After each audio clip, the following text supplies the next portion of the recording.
مہاراجاؤں نے بڑے آتنک مچا رکھے تھے. اس کا نام سنا ہوگا پرتھوی راج چوہان کا, سنا ہے جی؟ کتنے لوگوں نے سنا؟ وہی بولیں, باقی نہ بولیں, پولیس لے جائے گی. بندہ یہ سوچ کے نہیں بولتا کہیں موت نہ آ جائے.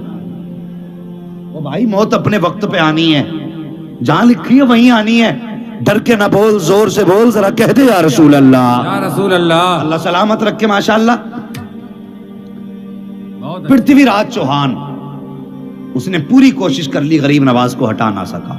پانی بند کیا, فوجی بھیج کے ہٹایا, لیکن پھر بھی کیا تھا, لوگ غریب نواز کی طرف جھکے چلے جا رہے تھے.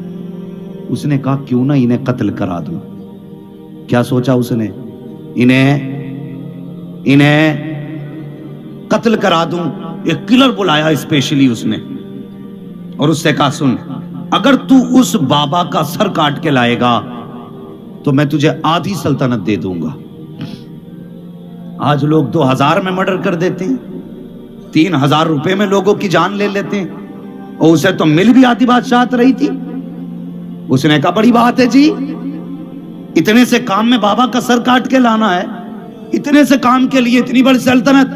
اس نے کہا منظور ہے. تو اس نے وہ کپڑا لپیٹ رکھا تھا جو ان کا راجپوتوں کا اسپیشلی لباس تھا, اس میں خنجر چھپا لیا کمر کے پیچھے, اور میرے غریب نواز ایک درخت کے نیچے مصطفیٰ کی حدیثیں سنا رہے تھے. اسی بیچ میں لوگ بیٹھے تھے, جس کا مقصد حل ہو جاتا سنتا چلا جاتا, حل ہو جاتا سنتا چلا جاتا. محفل ختم ہو گئی, سارے لوگ چلے گئے, کچھ بچے. انہی میں قاتل بھی کھڑا تھا. غریب نواز نے پیٹ کی قاتل کی طرف, اور سنے کیا کہا. فرمانے لگے جو جس نیت سے آیا تھا اس کی نیت پوری ہو گئی, جس کی رہ گئی ہے وہ بھی اپنی نیت پوری کر لے.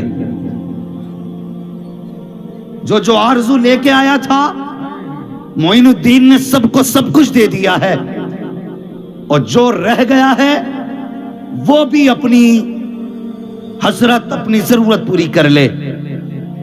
آپ کا اشارہ قاتل کی طرف تھا کہ جب ہم نے ہر آنے والے کو دیا تو پھر تو خالی کیوں جائے گا بھائی, تو قتل کے ارادے سے آیا, قتل کر لے.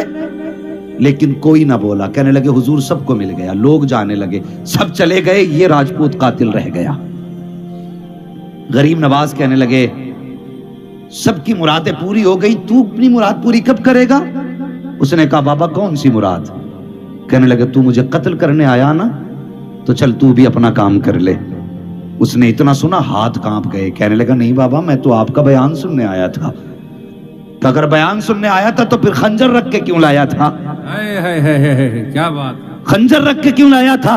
کہنے لگا راجا, کہنے لگا سنو بابا, یہ راجپوتوں کی راجپوتوں کا طریقہ ہے, ہم جب چلتے ہیں خنجر ساتھ لے کے چلتے ہیں. اچھا, کیا یہ راجپوتوں کا طریقہ ہے خنجر کمر کے پیچھے لگا کے چلتے ہیں؟ کہا ہاں یہ راجپوتوں کا طریقہ ہے. فرمانے لگے یہ تو راجپوتوں کا طریقہ ہے, مگر کیا وہ بھی راجپوتوں کا طریقہ ہے جو تو نے محل سے بادشاہ سے سلطنت کا سودا کیا تھا, جو تجھ سے بادشاہ نے کہا تھا بابا کا سر کاٹ کے لا, آدھی سلطنت دوں گا. جب اتنی بات اس نے سنی ہے, حیرت میں کانپنے لگ جاتا ہے. کہتا حضرت جی اس وقت تو بادشاہ تھا یا میں تھا, تیسرا کوئی نہ تھا, آپ کو کس نے بتا دیا؟ اللہ اکبر. غریب نواز کہتے ہیں کہ جو تو نے راجا سے باتیں کی تھی وہ بھی غریب نواز دیکھ رہا تھا, جو نیت لے کے آیا ہے وہ بھی غریب نواز سن رہا ہے. اتنا سننا تھا, چیخ نکلی, خنجر نکالا, قدموں میں غریب نواز کے رکھا. کہنے لگا بابا اتنے بڑے بابا کو قتل کرنے آیا تھا, میری سزا یہ ہے کہ خنجر بھی میرا, سر بھی میرا, اپنے ہاتھوں سے قتل کر دو, میں جینا نہیں چاہتا. غریب نواز نے خنجر اٹھایا, راجپوت کے ہاتھ میں دیا. کہنے لگے جا چلا جا, آئندہ ایسے مت کرنا, ہم نبی رحمت کے بیٹے ہیں, ہم کسی کو مارنے نہیں آئے, ہم تو مرنے والوں کو بچانے کے لیے. تکبیر, نعرہ رسالت, شہنشاہ ہندوستان, کرامت غریب نواز, کرامت غریب نواز, مسلک اعلیٰ حضرت علامہ مفتی حماد رضا صاحب قبلہ. نعرہ تکبیر. اللہ اکبر. فرمانے لگے ہم مارنے نہیں آئے, ہم تو مرنے والوں کو بچانے آئے ہیں. اتنا کہہ کے غریب نواز جب چلنے لگے, دوڑ کے قدم پکڑ لیے. کہنے لگے بابا جب سب کے کام کیے ہی ہیں تو میرا بھی چھوٹا سا کام کر کے چلے جائیے۔ کون سا کام؟ کہنے لگا اب تک کفر کی دنیا میں تھا، اب کلمہ پڑھا کے محمد کی غلامی میں لے لیجیے۔ واہ واہ اللہ اکبر، یہ ان کے اخلاق تھے، یہ ان کے کردار تھے، اس طرح سے دین پھیلا۔ آج پوری دنیا غریب نواز کے نام کے ڈنکے بجا رہی ہے۔ ہاں، جنہوں نے ان کا نام مٹانا چاہا وہ تو مٹ گئے، لیکن ہر گھر میں غریب نواز کے نام کا نعرہ لگ رہا ہے۔ ہاں، اور یہ وہ درگاہ ہے بھارت کی زمین پر جہاں پہ صرف مسلمانوں کو نوازا نہیں جاتا۔ آج بھی کوئی بھی آئے، کسی بھی دھرم کا آئے، کسی بھی مذہب کا آئے، بغیر ذات کے دیکھے اس کو نوازا جاتا ہے۔ اسی وجہ سے دنیا معین الدین چشتی کو غریب نواز کہا کرتی ہے، غریب نواز کہا کرتی ہے۔ کیا کسی میں حوصلہ ہے جو اپنے قاتل کو اتنے اچھے طریقے سے معاف کر دے؟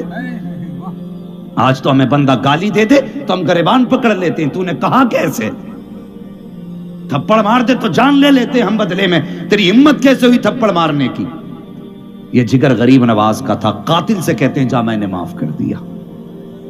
اخلاق اچھے کریں، انہوں نے سب کو نوازا ہے، آج بھی سب کو نواز رہے ہیں، بلا تفریق نواز رہے ہیں۔ وہ یار جب غیروں کو اتنا دیتے ہیں تو پھر اپنوں کو کتنا دیتے ہوں گے، اپنوں کو کتنا دیتے ہوں گے۔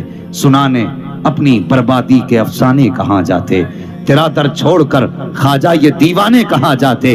ہمیشہ بھیک ہم نے تو اسی چوکھٹ سے پائی ہے، ہم اپنا دامن امید پھیلانے کہاں جاتے۔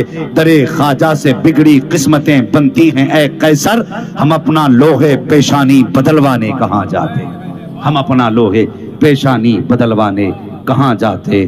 فرمایا گیا یا ایھا الذین آمنوا اتقوا اللہ وکونوا مع الصادقین، اے ایمان والو اللہ سے ڈرو اور سچوں کے ساتھ ہو جاؤ، سچوں کے ساتھ ہو جاؤ، اللہ والوں سے محبت کرو۔